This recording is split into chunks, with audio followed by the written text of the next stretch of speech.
Iya, kembali lagi dengan saya Gustian, Bapak Ibu semua. Eh, Hari ini kita akan bersama-sama membahas bagaimana Gen Z yang saat ini terus mengembangkan laundrynya di masa pandemi, bahkan di new normal. Ya, sebentar lagi kita akan menunggu kedatangan Pak Mike dengan panggilan Pak Michael. Beliau luar biasa sekali ya, masih muda, eh, kuliah jauh-jauh di Melbourne gitu ya. Akhirnya saat ini memiliki laundry bahkan lebih dari 9 outlet, mau ke 13 nih ya, karena akan buka 2 sampai 3 outlet lagi di Jakarta dan Tangerang. Kita tunggu saja sebentar lagi ya. Jadi Bapak Ibu nanti kita akan bisa mendengarkan bagaimana kisah suksesnya ia mendevelop 9 outlet laundry dalam 1 tahun. Bahkan di era Covid pun tetap Bapak Ibu ia tetap masih survive ya. Nah ini dia Pak Michael Hartono. Oke.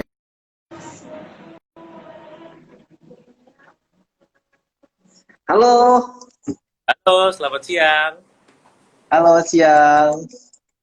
Bagus, Halo. Ya, sehat? luar biasa. Apa kabar, Mike? Sehat dong, lumayan. Oh, ini lagi di laundry nih. Iya dong, laundry langsung jadi bisa lihat langsung keadaan di sini gimana. Ah, iya. Nah, ini Bapak Ibu bisa lihat ya, Pak Mike ini mendevelop laundry sangat luar biasa. Di bagian belakang bisa terlihat tuh ya, mesin-mesinnya bahkan sedang lagi ada yang cuci dan sedang mengeringkan. Iya, ini baru diturun, baru Oh, mau diturun. diturunin ya. Oke, Mike, ini Ya, mungkin nanti akan banyak sekali investor. Mungkin lebih dari 1.000 investor ada di sini yang di luar kota nasional. Nanti Koko pun juga akan set di IGTV ya. Nanti boleh.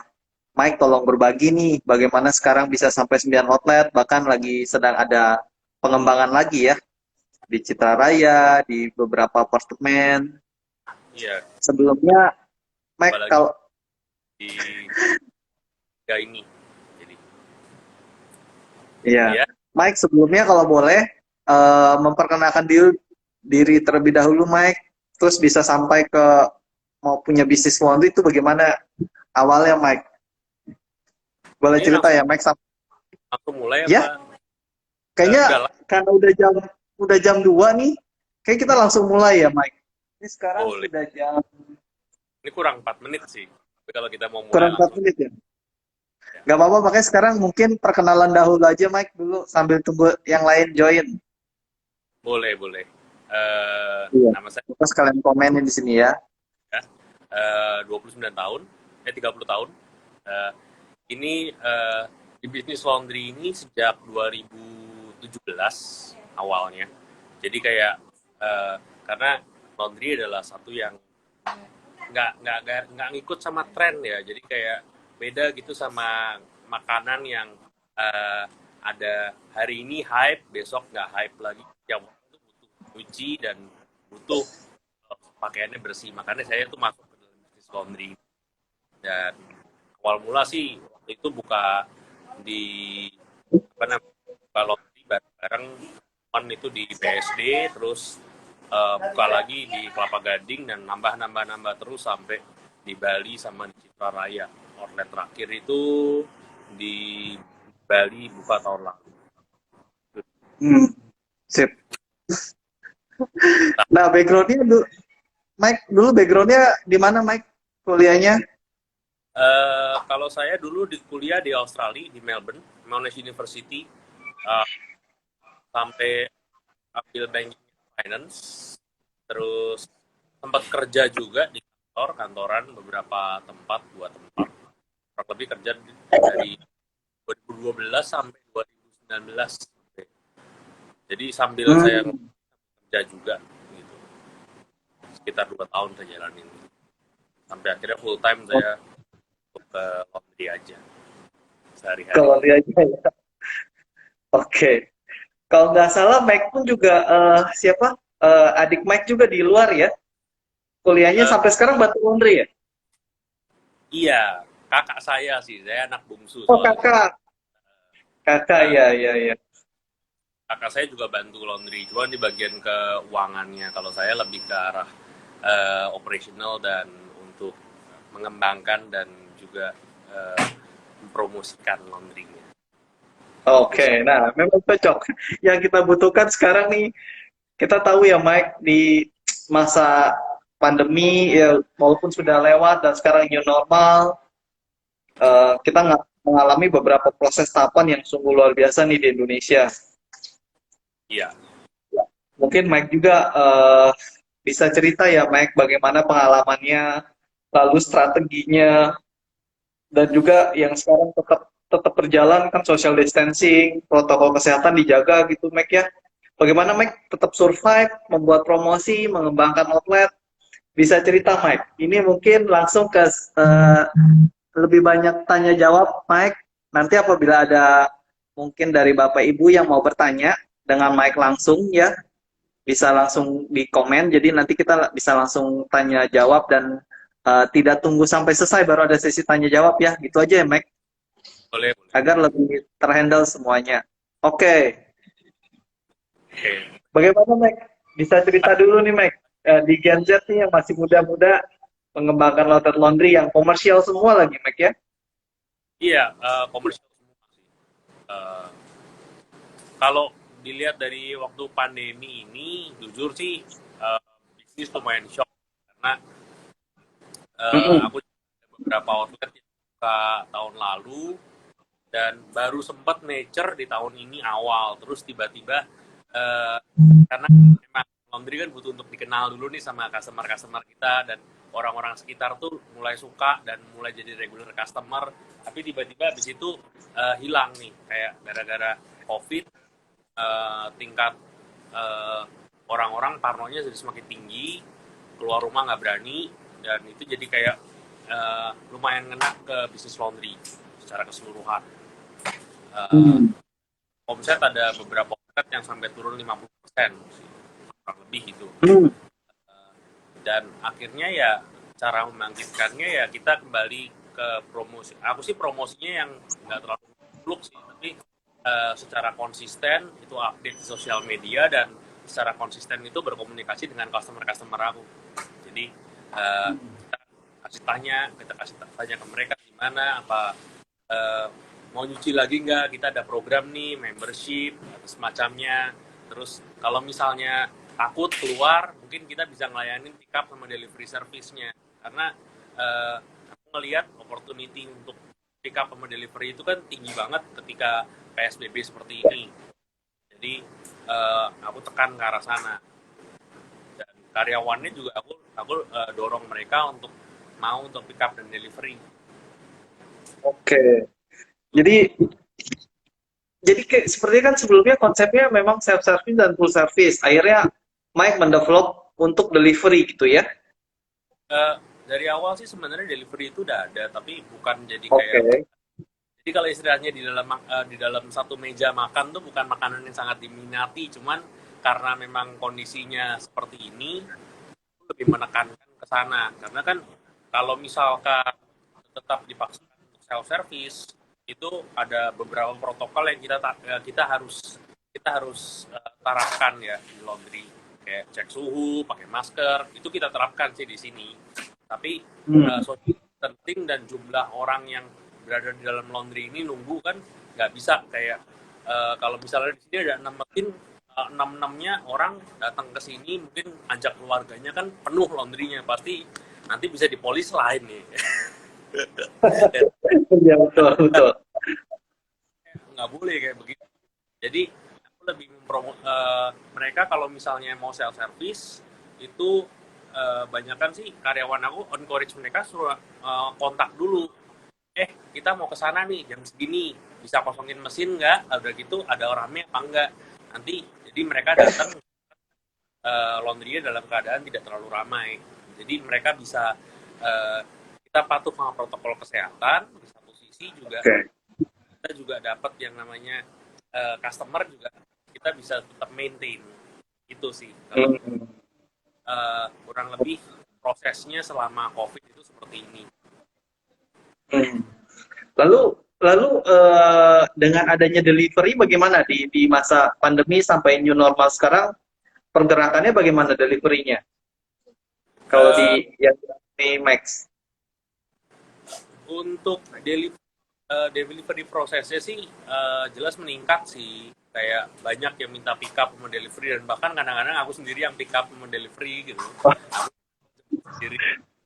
Nah, ada apalagi kan kalau karyawan kan pakai motor rata-rata cuma bisa ngangkut itu motor itu cuma kalau pakai ada tas di belakangnya itu cuma bisa ngangkut maksimal tuh 25 itu pun juga udah agak agak serem karena kan tasnya full dua-dua kadang-kadang dia mesti taruh di tengah lagi tapi kalau lebih banyak lagi biasanya aku yang pick up sendiri dan memang itu meningkat sih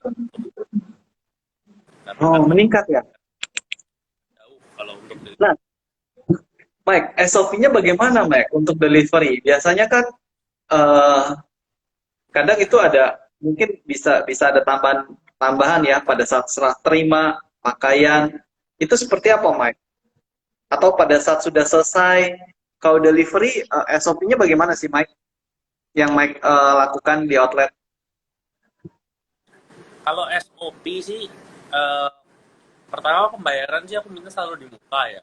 Kalau orang datang ke sini bayar dulu di muka.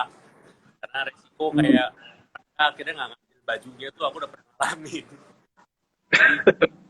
Jadi ternyata dia pindah keluar kota. Baju tinggal di sini sampai setahun itu aku juga pernah ngalamin dan dia belum bayar.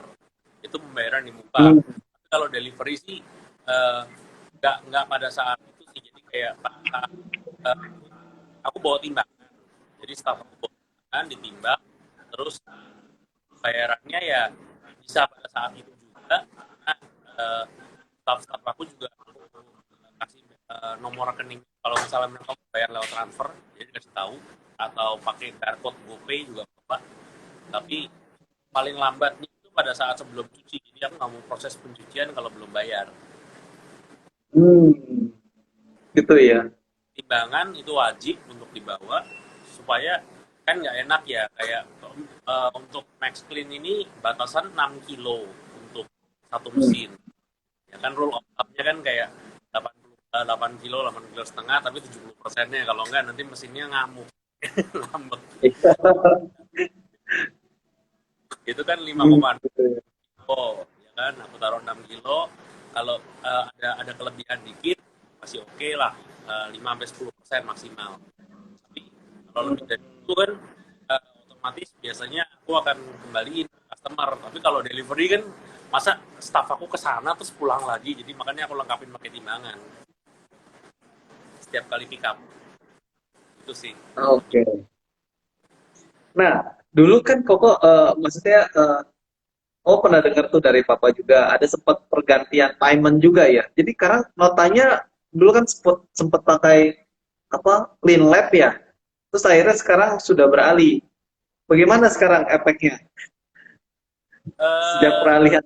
terus sih karena kalau dulu sih aku ngelihat ini kayak apalagi sebagai customer itu tuh kayak apa sih POS buat apa sih Hmm, ngapain sih pakai hmm, udahlah kita tulis tangan aja pakai nota manual kayak toko-toko konvensional gitu tapi hmm, ternyata pada saat waktu aku pakai POS itu namanya clean lab itu sekarang udah nggak ada lagi tahu sih ya, kalau masih ada cuman aku nggak udah ganti sih sekarang pakai pawon ya. non Oh, aktif pakai pawon. nggak bisa diakses nggak masalah nggak tahu internal mereka mungkin aku nggak tahu detailnya sih tapi waktu itu nggak bisa diakses lumayan lama terus akhirnya aku pakai pawon dan pada saat pergantian database itu sih database-nya sih maintain-nya sama mirip-mirip sih cuman ada satu features dari Clean Lab yang pawon itu tidak bisa itu adalah ketika bajunya itu selesai dicuci dia langsung kirim notification dan itu connect ke WA-nya langsung WA customer itu. Nah, Oke. itu stres jadi kayak dia kayak nggak ngeklik itu kan nggak punya jadi ngabarinnya ke mereka lama tuh. Nah, itu Hmm, dapat komplain lumayan tuh kayak cuciannya selesai tapi kok kenapa nggak dikabarin gitu. Tapi oke. ya akhirnya ya solusinya karena Pawon itu tidak punya auto notification gitu. Jadi aku connect ke WhatsApp bisnis aku bikinin khusus, jadi kalau mereka cucian selesai langsung kirim. Itu udah di-apply di beberapa itu. Tapi ya pergantian namanya sistem, pergantian situasi itu menyakitkan sih. New normal sistem, meskipun kadang-kadang kelihatannya mungkin simpel kayak ganti sistem kan sama-sama bagus, sama-sama simpel, tapi ternyata di belakangnya ada yang beda nih. Kalau biasanya ini kesini, terus yang ini nggak bisa fitur itu. Gitu sih. Ya, dan memang ini bagian dari proses pengembangan juga ya, operasional, payment system, termasuk salah satunya tadi ya, pengganti nota ya, Iya, pengganti naik. nota. Eh, Kalau dari luar sekilas kayak pada saat pakai Clean Lab atau kalau pakai Pawon itu tuh nggak ada yang berubah. Notanya hampir 90% sama. Tapi di belakangnya ternyata nggak bisa ini kayak begitu. Ternyata bisa ini karena Clean Lab itu adalah POS yang push untuk laundry, hanya laundry saja. Tapi dia bisa laundry kiloan, bisa laundry satuan. Sedangkan kalau Pawon itu adalah POS untuk segala macam retail, mau uh, showroom mobil, apa cuci mobil, haircut atau apapun kan kayak gitu. Jadi generic banget. Jadi Nggak ada spesifik sekali ya. ada sedikit twistnya di situ. Itu yang menarik sih. Gitu. Memang saat ini database, lalu bagaimana recovery-nya? Saat hilang database berarti betul-betul ulang dari awal lagi ya, Mike? Database-nya sih nggak hilang ya, tapi kan bisa di-convert. Tapi yang jadi masalah adalah habitual yang udah aku bangun ke ke staff-staff aku itu mesti dirubah lagi dari awal. Mereka ini kan selama ini udah 2 tahun dimanjakan sama Clean Lab. Oh, selesai kirim. Sekarang kan mesti ngabarin ketik manual, atau akhirnya mau pakai WA bisnis pun kan juga mesti nge-link ke customer itu nggak bisa kayak langsung gitu. Dia mesti search dulu, dan itu tuh kayak butuh sedikit waktu sih untuk menyesuaikan ke kebiasaan barunya. Ya. Bagian penting pertama operasional, kedua sistem. Lalu Mike, bagaimana Mike untuk yang di Bali, Mike? Tentunya luar kota pun Mike untuk pengembangan pasti ada PIC di sana ya. Iya, ada sih, ada PIC-nya di Bali, emang ada PIC-nya. Dan Bali juga kan 100% itu outlet pertama yang 100% self service. Nah, gimana bisa cerita dong, Mike? Nanti Koko juga mau cerita tentang YOS yang sekarang kita sedang luar biasa galakan, di beberapa kota juga udah pasang untuk 100% self service. Tapi Mike boleh cerita nih bagaimana bisa mendevelop outlet sampai 100% self service di Bali. Ya, karena yang namanya self service 100% itu kan pengawasan kita kan limited banget kan. Dan karyawan di sana itu hanya 1 orang. Jadi semuanya jadi kayak, dan dia juga nggak kerja 24 jam gitu. Kalanya di mana ya customer itu bertindak apa tidak bisa dikontrol. Dan meskipun beli itu kelihatannya oh itu kan pasti bisa lah, lebih teratur lah, tapi ya ada aja gitu lucu-lucunya gitu. Tiba-tiba waktu itu ranjangnya tiba-tiba hilang, tapi 2 hari kemudian kembali. 2 hari kemudian kembali. Atau ada, meskipun kita kasih peraturannya tidak boleh seperti ini, tidak boleh masukin deterjen dari sekian, nanti nggak bersih loh bajunya.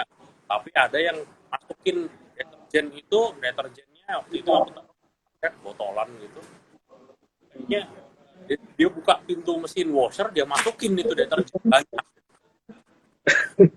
sampai busanya keluar semua gitu. Oh, Ya, lumayan gitu. Jadi kayak surveillance-nya tuh untuk self service itu emang harus benar-benar dikontrol gitu.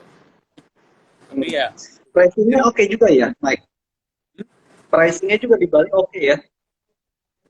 Price-nya sih lumayan tinggi kalau dibandingin sama price yang di Jakarta. Jakarta tuh dilayanin kalau self service harganya mirip gitu. Karena memang ya harga turis di sana ya, jadi memang dan eh, nggak ada masalah sih kalau aku melihat trennya juga malah mungkin karena ada covid dan segala macam itu sempat down lumayan drastis. Yang paling kena adalah di Bali karena eh, ya self service ya. Hmm. Nggak bisa di delivery, masa mesinnya dibawa sih? Yes. Mesinnya potong nggak? Oh ya saya anterin mesinnya ya, nggak bisa kan? Gitu, Jadi di Bali pun juga mengalami proses yang luar biasa ya. Saya dapat info bahkan terakhir jamnya pun dibatasi juga seperti PSBB Jakarta gitu ya. Terus turis kan udah banyak nggak masuk, hanya domestik paling ya yang di sana laundry, bisa Max. keluar. Turis Keluar lagi ya. kelamaan dia nggak bisa keluar, ya udah dia di situ akhirnya. Tapi ya Hmm. rata-rata kan emang yang jumlah yang seperti itu kan tidak banyak. Jadi memang Ya. agak menurun. Sempat kemarin-kemarin sih bulan ini sih udah lumayan membaik karena udah Oke. new normal bulan kedua ya. Jadi ya oke lah, mulai udah mulai ada tanda-tanda kehidupan yang ada sedikit Hmm. manis, sebelum itu pahit gitu. Oke. Nah, Mike, eh, lalu dari pengalaman Mike nih dari membuka awal sampai akhirnya membuka satu dua dan terus bertambah, itu bagaimana sih Mike? Awal pertama buka di daerah mana Mike? Awal buka tuh di BSD, aku buka di BSD Oh di BSD pertama kali ya? pertama kali banget. Itu aku nggak ngelola, cuman kayak ya udah ikutan aja ikutan gitu. Tapi kayak ya namanya juga anak masih agak muda labil gitu, kayak gerah gitu kan, kayak masa sih nggak bisa sendiri. Mulailah coba kelapa buka lagi di rumah aku juga, aku convert jadi laundry gitu. Itu habis itu poin ini di Max Clean yang di Boulevard di Kelapa Gading juga buka. Nah akhirnya memang sih kayak awalnya untuk jadi stabil dan dapetin customer tuh susah gitu. Dapetinnya Hmm. susah, tapi ternyata begitu aku tahu mempertahankannya itu lebih susah daripada mendapatkan. Itu mendapatkan customer itu terasa lebih mudah jadinya. Nah Hmm. kalau misalnya ada customer yang udah member nyuci tapi aku di sini, tiba-tiba mungkin salah satu staff aku yang handle dan staff aku mungkin tak ucapannya atau apapun sedikit ya, karena mereka kecewa bisa balik lagi. Dan segitu segitu kompetitifnya gitu loh bisnis laundry itu. Jadi kayak ya kalau dulu sih aku ngelihat kayak laundry kan orang cuma mikir dan cuci wangi selesai gitu, tapi Hmm. karena memang banyak banget orang yang tidak melakukan itu, servisnya itu adalah yang harus benar-benar dijaga banget, gimana ya harus bisa uh, ke uh, satu sisi ya harus sangat uh, ingat sama customer. Hmm. Ya, Oke. Nah, berarti bukan yang buruk.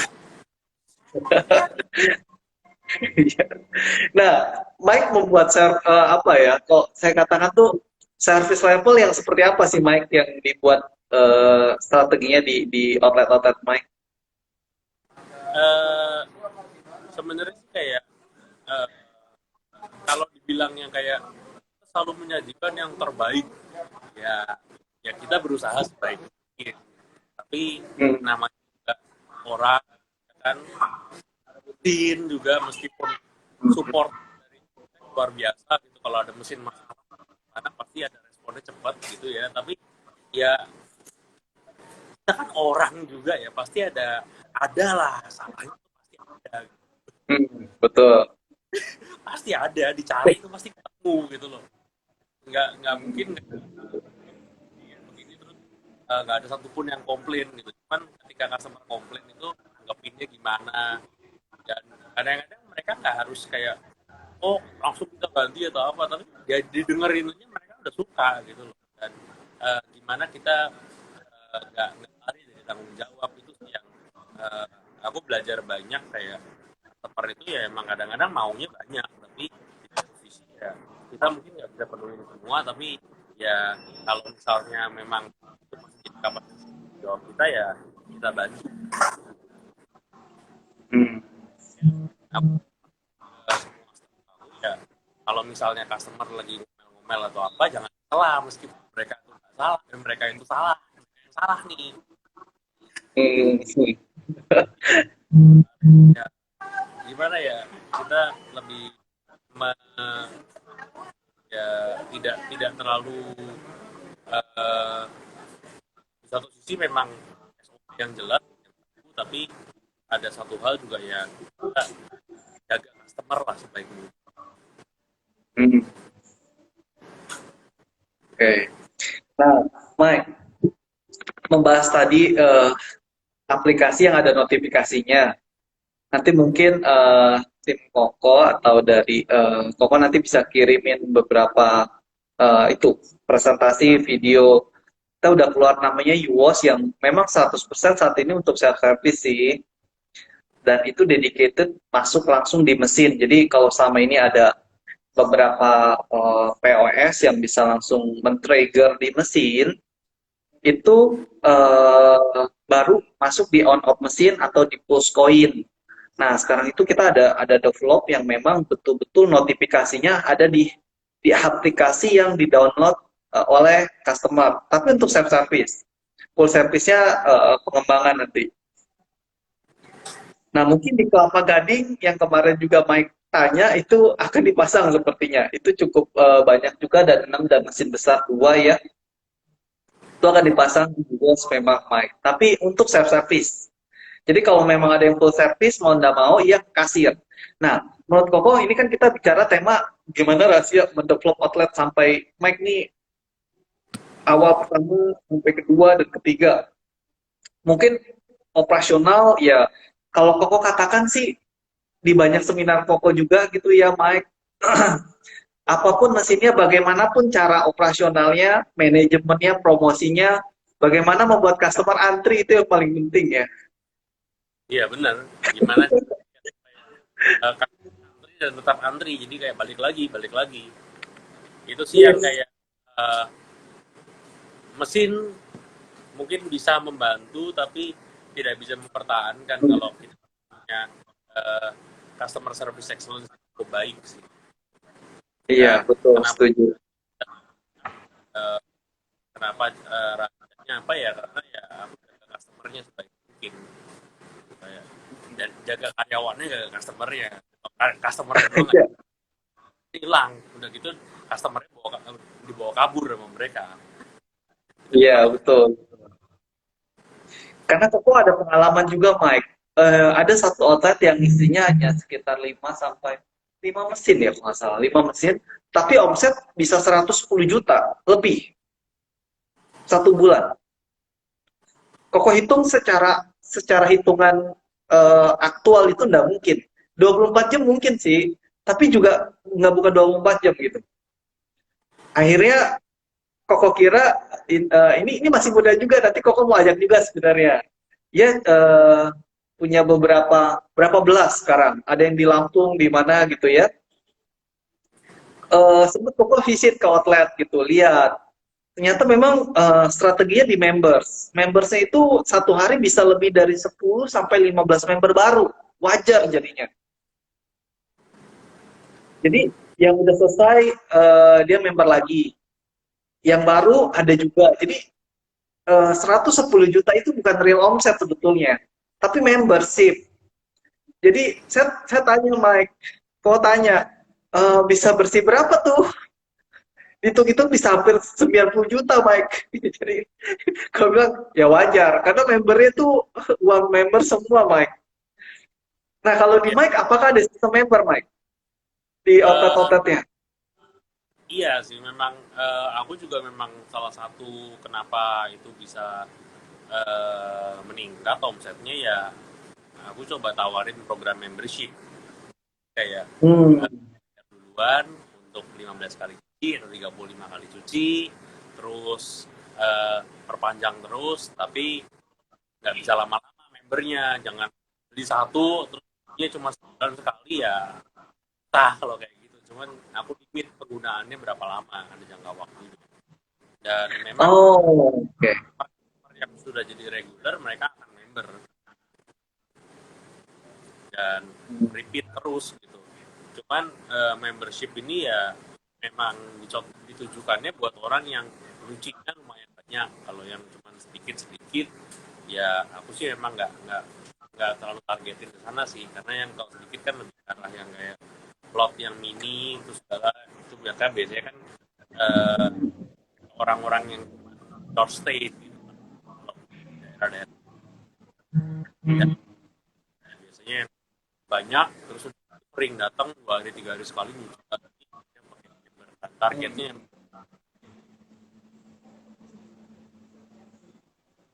itu sih, memang promosi member itu penting banget.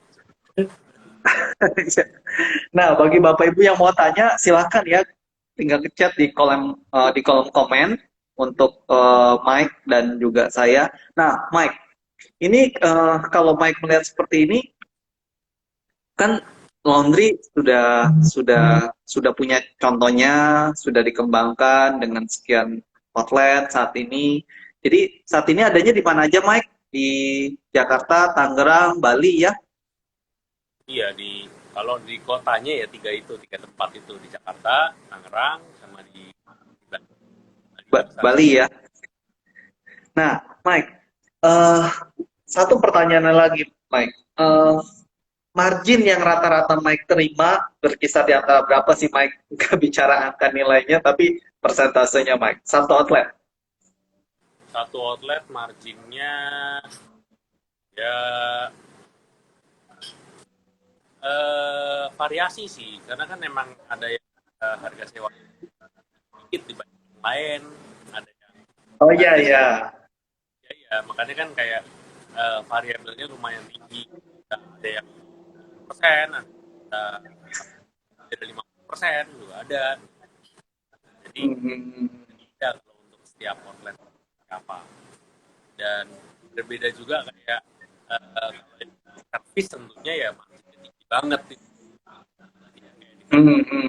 kayak pure kata berapa costnya kan sedikit apalagi satu dua nggak terlalu Hmm. banget tempatnya itu sih. Jadi kalau untuk marginnya berapa sih beda-beda memang, aku sih nggak bisa bilang untuk satu gitu. Oke. Nah, Mike, eh menurut Mike, mungkin ini bagi bagi khususnya anak muda ya, kan Mike juga belum merit ya, tapi udah ada ya, udah ada calon nih ya, Mike. Ya mungkin lagi nonton juga nih ya. Eh, Bapak Ibu tadi bisa hitung ya, kalau seandainya satu outlet aja bisa menghasilkan 10-15 juta dari 50% offset gitu ya. Mike ada 9 bisa hitung ya, tinggal kalian aja. Nah ini udah ada yang tanya nih, Pak Andi nih, Mike. Perkiraan BP kurang lebih berapa lama, Pak? Silakan, Mike. BEP itu ya rata-rata sih sekitar 2,5 sampai 3 tahun. Itu dengan Oh, catatan pada saat buka ya kita promosi dengan benar nih. Terus rame, customernya banyak. Ya kalau memang kebetulan pada saat makanya nentuin lokasi, nentuin promosi pada saat awal, programnya apa aja itu yang menentukan BEP. Jadi nggak ada yang garansi namanya. Oh ini buka bisnis pasti BEP dalam waktu sekian, tapi kan kita ada strateginya seperti apa. hmm. Jadi kalau memang semuanya optimal sih 2,5 sampai 3. Iya, itu paling Terus lama mungkin ya, Mike. dia 2,5 sampai dia 3 tahun paling lama mungkin ya. Kalau yang 6 bulan mungkin membernya setiap hari nambah 20 ya. Itu Iya. kalau Karena Mike, Koko juga ngalamin Mike. Jadi outlet pertama itu memang kan dibuat imut gitu loh Mike. Jadi awal-awal Koko juga kan ada buka tapi nggak sebanyak Mike lah. Kalau Mike kan rata-rata kepemilikan sendiri nih. Kalau Koko setahun buka 8 pun join-joinan. Eh, Outlet yang pertama Mike, itu Koko maksudnya nggak banyak, mesinnya hanya 4 set gitu ya. 4 set dan nggak yang stack-stack gitu. Karena imut banget lah dibuat. Dan pertamanya promonya 1 bulan pertama itu cuci gratis. Cuci gratis masih dapat, Koko masih dapat profit, Mike. Dan toko yang imut itu sama yang mungkin 6 set, 8 set itu apa ya? Selama COVID juga, selama pandemi sampai sekarang lah gitu ya. Itu betul-betul omsetnya nggak turun banget, bahkan stabil.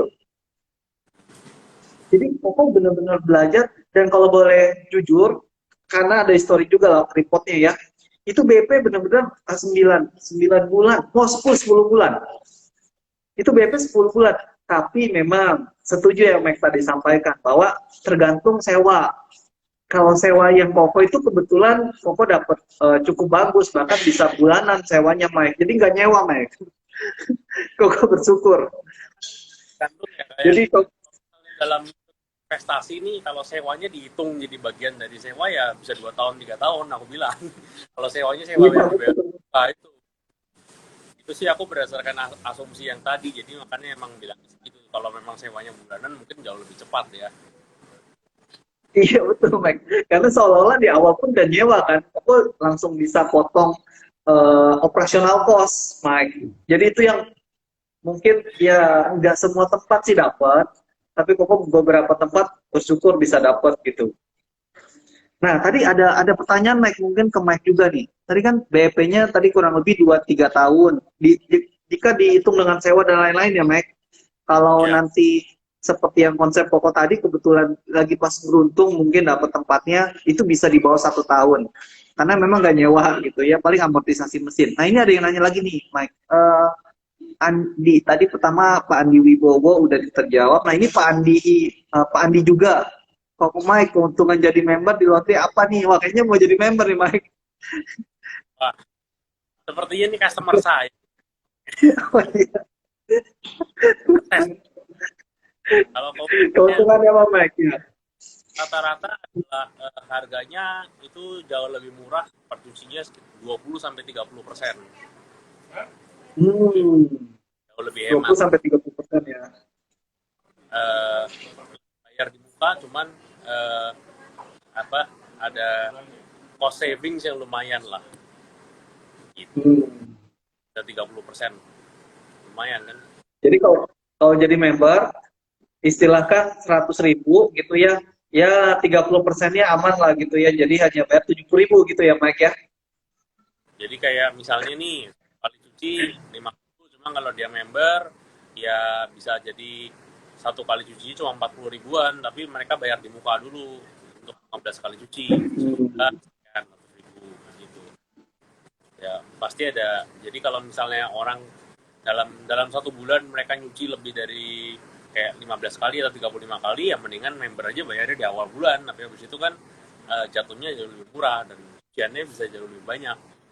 Jadi kayak tadi harga untuk 10 kali cuci, harga untuk 15 kali cuci, kan lebih ada savings di sana kan. Gitu. Oke. Oh ya, Mike, di satu sisi operasional juga keuangan, tadi udah bicara tentang promosi juga. Nah, Mike, apakah ada teritori khusus atau program khusus di outlet, Mike? Jadi Maksud yang memang selalu kan kadang-kadang ada SOP tuh, Mike, khusus yang self service maupun full service. Nah, biasanya Mike perlakukan ini di Maxlin seperti apa? eh, kalau untuk itu sih memang ada sih yang kayak peraturannya SOP khusus kalau di self service gimana, itu ada memang kita ada. Tapi kalau untuk full service juga ada, kayak misalnya penggantian maksimal berapa gitu, terus diambil Hmm. dalam waktu beberapa hari, itu ada sih. Hmm. Itu kan epic banget Oh, kan. oke. Kita kayak nyucinya bulan ini apa hari ini terus diambil baru 3 tahun kemudian kan stres kan kita. Yes, yes. Banyak yang seperti itu, Mac. Ada juga, Mac. Bahkan didonasiin, Mac. Jadi Ada udah, iya. makanya Ada juga baju sampai 2 tahun udah diambil. nggak diambil. Temen investor laundry kiloan cerita, karena memang di awal udah bayar di depan, karena memang bisa dihutangkan gitu. Jadi ditaruh dulu, terus nggak diambil-ambil. Iya, Ditelepon nggak bisa. Sampai ada yang setahun, ada yang sampai 2 tahun, Mac. ini saya udah 1,5 tahun nggak diambil. Ada Oh, ada juga yang nggak diambil. Oh iya, dihubungin nggak bisa juga, Mike. eh, Dihubungin nomornya nggak bisa juga.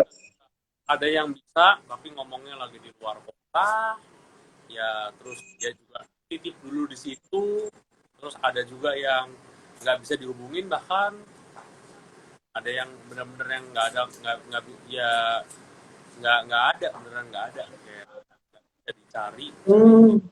itu ada lah. Itu sih kayaknya umum ya untuk pasti ada cucian yang nggak ambil gitu, dan kebanyakan dari yang belum diambil itu belum bayar, makanya habis itu Nah, itu ya. terbayar duluan. Tapi Mike, sekarang masih ada nggak sih yang eh, apa ya, bayarnya di belakang gitu, di outlet-outlet Mike, atau semua udah di depan sekarang? eh Semua ada di depan, harus bayar duluan. Semua di depan ya? Kalau ada pun sebenarnya kayak eh enggak sih, enggak banyak. Kalau di rumah enggak, di rumah masih boleh. Cuma kan kayak saya kan enggak sendiri, kan pasti diambil Iya sih, Mike. dia keluar kota kalau di rumah. Tapi kalau yang di outlet itu pembayaran ini. Oh, pada edukasinya ke customer itu, wah karyawan saya dimaki-maki mereka kena itu berapa kali. Bayaran di muka, sampai kencang banget respon dari mereka. Tapi ya setelah mereka akhirnya nurut, habis itu customer yang lama-lama tuh nurut, yang baru-baru sih nggak akan masalah karena baru masuk kan langsung bayar di muka, yang nurut aja. Cuma yang lama-lama tuh kencang-kencang gitu, sampai ada beberapa yang minta nomor saya segala, marah-marah ke saya segala, cuma ada kayak gitu. Hmm. Ya, kadang-kadang hal-hal yang mungkin buat saya sebelumnya kayaknya nggak besar, ternyata besar di matanya. Mike, terus bagian dari pengembangan, Mike kan pernah jadi salah satu apa ya, kalau saya katakan gajah juga nih di apartemen Kalibata ya. Pasangnya kan nggak tanggung-tanggung tuh sampai 10, 10, 20 set. Lalu sekarang di split. Nah, bagaimana awal prosesnya itu kan, kalau saya bilang investasi juga lumayan besar kan. Terus selama berjalan akhirnya sekarang ada yang di split kan, dipisah, buka outlet lagi, itu gimana, Mike? Selama proses di sana kan juga hampir 60, ada 70 laundry ada kali, Mike ya, di Kalibata ya. Kalibata tuh kan memang sebenarnya lingkungan keras ya untuk laundry ya. Karena tapi kan marketnya sangat luas itu, kayak ada berapa Hmm. tower itu, 25 lebih kayaknya. Terus Iya, A sampai Z ada semua kan ya, Mike. nggak tahu Z, nggak tahu deh, cuman RTU tuh. Kebenaran, kebenaran Koko tahu, Mike, karena waktu itu pernah bukain Alfamart, Mike. Waktu Koko di Alfamart. Jadi Tower Z itu juga Koko udah bukain di Alfamart. Aku nggak buka petanya, aku keliling muter. Aku udah lebih tahu lah. Nah itu kan pada saat itu buka, lumayan waktu itu ambisius juga, dan eh, apa pada saat prosesnya juga ya bagus, bisa terus udah gitu agak agak namanya kadang-kadang laundrynya juga eh, itu juga agak sempat turun, terus naik lagi, terus akhirnya kita putus untuk mungkin pindah aja mesinnya karena luasnya terlalu luas ya, Yes, yes. pindah ke sana. Kadang-kadang kan yang namanya bisnis nggak bisa kayak kita selalu upgrade, itu bukan soal sesuatu yang bagus, tapi kadang-kadang uh, tetap malah sekarang kurang naik karena uh, dan dari sisi omset naik, dari sisi cost malah turun, jadi secara profitability double naik. Hmm. Kadang strategi kan Yes. juga nggak semata-mata untuk upgrade terus-terusan, wah lebih bagus, lebih bagus, lebih bagus, tambah AC, tambah TV, karyawan, Hmm. tapi customer nggak nambah, kan gawat kayak gitu. Yes, betul. Iya, Mike. Nah, beruntungnya Mike memang kalau di laundry ya, kalaupun pindah di split itu juga nggak sulit-sulit banget ya. Karena kita hanya pindah mesin, pipa-pipa, perlengkapan juga nggak begitu banyak gitu ya, Mike. Iya, untuk memang proses pindahnya juga nggak terlalu ribet ya, karena kan nggak perlu di disassemble istilahnya mesinnya kan. Kecuali mesinnya harus dibongkar semua, pasang lagi, ini kan mesinnya kan ini semua itu buat untuk ya proses sih lebih jauh lebih, kalau mungkin bidang usaha yang lain jauh lebih complicated kalau mau pindah mesin gitu. Hmm. Nah, Mike, untuk pengembangan sekarang kan pokok banyak tuh edukasi bahwa sekarang kadang udah cocok lagi satu bisnis, satu tempat gitu ya kayak satu ruko. Nah, kalau Mike juga di Kelapa Gading, kalau nggak salah di atasnya itu kantor ya Mike, Iya di kantor, bawahnya laundry. iya. Apakah kafenya jadi dibuat Mike? Jadi aku pakai ini nggak Sekarang ada nih di Mike, apanya. sorry, kafe. Yang planning mau buat kafenya, apakah di sana juga atau dibuat juga atau saat ini belum? Belum sih, belum. Karena kalau Belum kafe ya. kan otomatis eh, modelnya kan berubah lumayan nambah. Nah, kalau Hmm, hmm, hmm. eh, makanan kan harus lebih hati-hati ya, karena kan dimakan. Iya. Jadi Mike sekarang kok ada baru satu sih mau kedua nih. Jadi ada satu outlet yang dikelola istri itu disewain lagi sama bukan yang cafe sih, dia bentuknya hanya kayak bubble gitu, tapi lumayan gitu. Sebulan bisa dapat satu setengah juta. Dia hanya space, ya listrik juga enggak banyak. Paling sekitar dua kali dua aja gitu tempatnya gitu, stand dua kali tiga lah sama kursi dan lain-lain. Itu kita kasih dan cukup efektif juga sih. Nggak tahu menurut Mike gimana dari 8 outlet, kalau di Bali kan udah jelas itu di sampingnya udah ada Jeko, enak kan, jadi bisa nunggu gitu ya.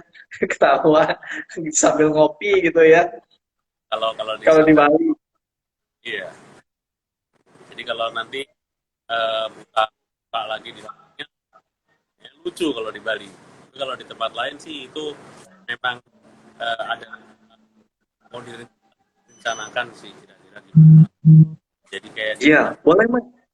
pendamping untuk supporting untuk bisnis laundry ini. Tapi kan Ya. Apalagi kan otomatis kan resikonya juga bertambah. iya.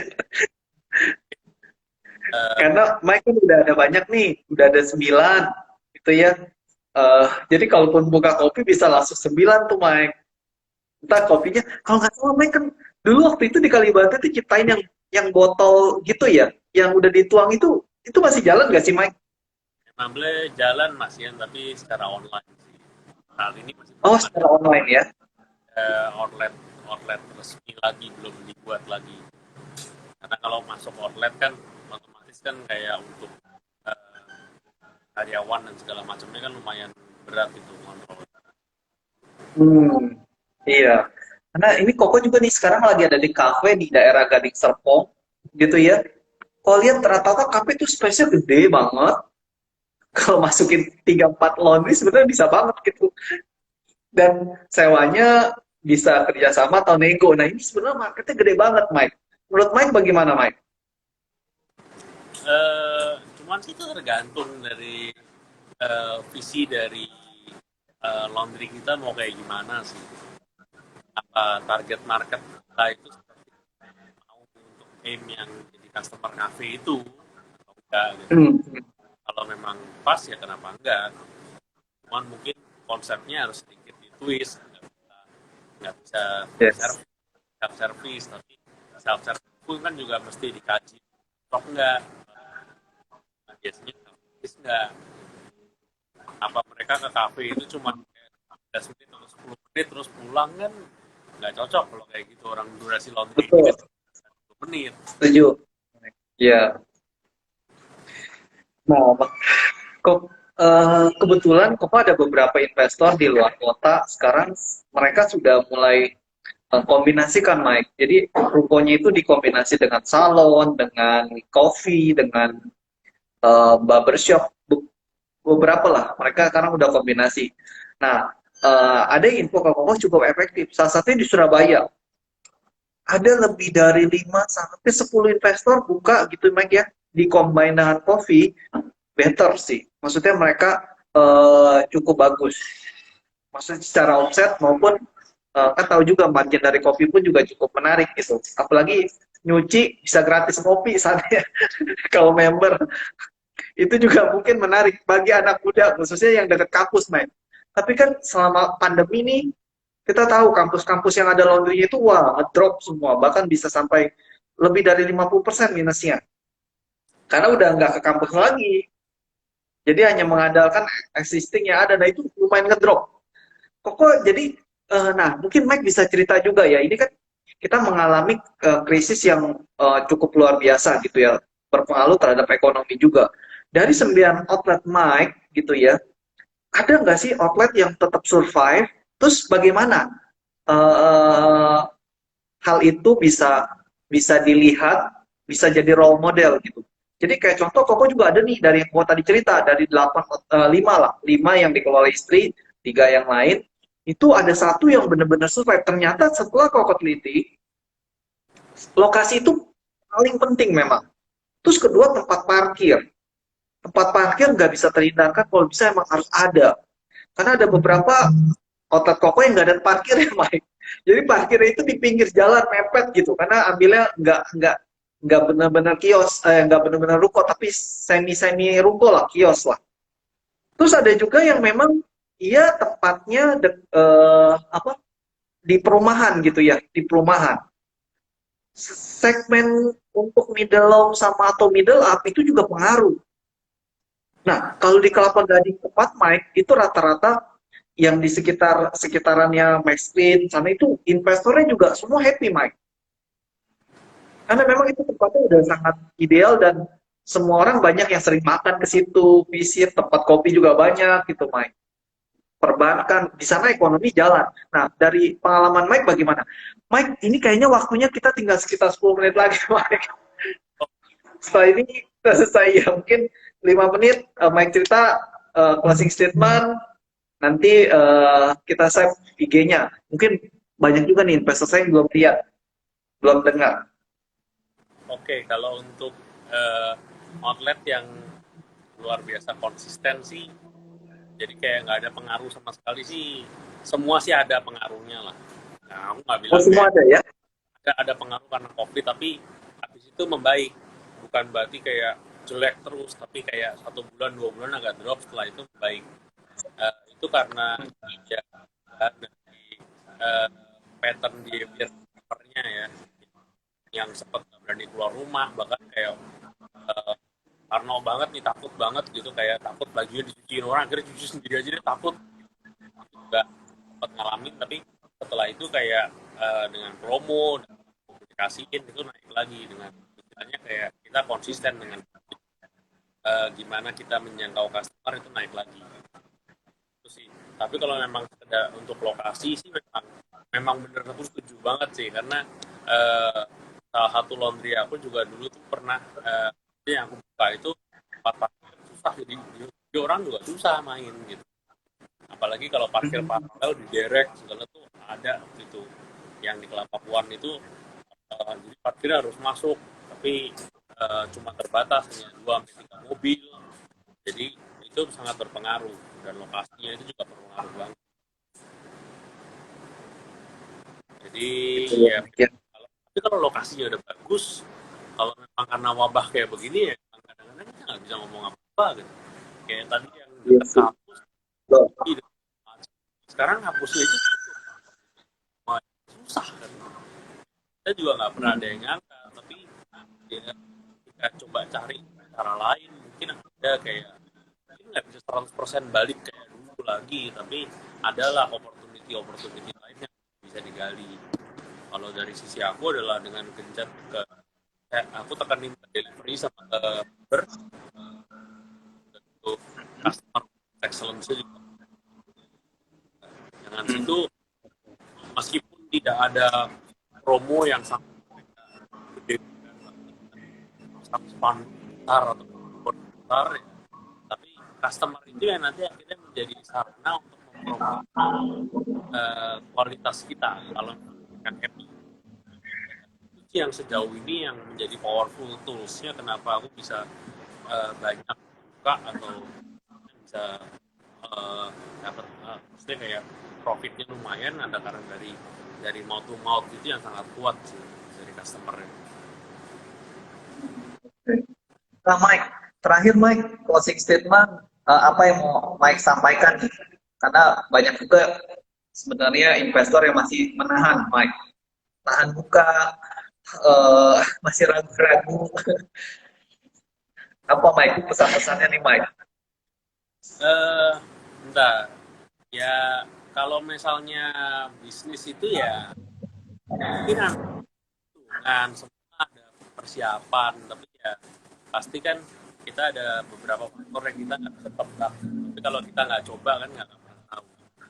Waktu aku dulu juga masuk ke sini juga awalnya juga nggak ada, maksudnya kayak hitung-hitungan ada semua, tapi kan nggak ada jaminan bakal 100% bakal sukses, tapi ya harus ditekunin dan diusahain itu pasti ya. Mungkin kalau nggak ada hasilnya langsung, tapi paling bakal belajar banyak. Itu sih. Luar biasa. Iya ya, mantap Mike. Iya ya. Yang penting betul, coba dulu ya Mike, belajar dari sesuatu. Kalau kalau nggak mencoba nggak tahu memang. Orang yang kebetulan kan ya, mungkin kita nggak benar-benar tahu orangnya gimana, kerjanya dia gimana, terus yang ngomong gue udah berusaha sebaik mungkin tapi gagal nih, jelek nih begini, tapi kita nggak mau coba cuma gara-gara kisah kegagalan mereka tuh kayak Yes, yes, betul Mike. Setuju. Wah, Mike semangat nih kayak papa juga nih Mike. Oke, Mike, thank you banget waktunya Mike. Sudah bisa sharing. Nanti Koko pasti save di IGTV ya Mike. Semoga juga banyak investor yang terinspirasi, teman-teman juga yang masih muda, khususnya Gen Z nih, bisa bereksplor lebih baik lagi gitu ya, terutama di dunia bisnis laundry. Nah, mungkin Mike, Koko nanti kalau memang ada updating, oh ya UOS nanti mungkin di next Koko akan bahas deh ya, karena itu ada aplikasi yang kita sedang develop memang. Nanti kalau udah sudah benar-benar fix, nanti Koko info ke Mike untuk mungkin bisa seperti ini lagi membahas tentang payment gateway. Ya, oke Mike, sekali lagi thank you ya Mike waktunya Mike. See you ya, sukses selalu, stay health ya Mike. Salam sama Pak Rudi dan Ibu. thank you. Ya, ya, thank you. Bye, Mike.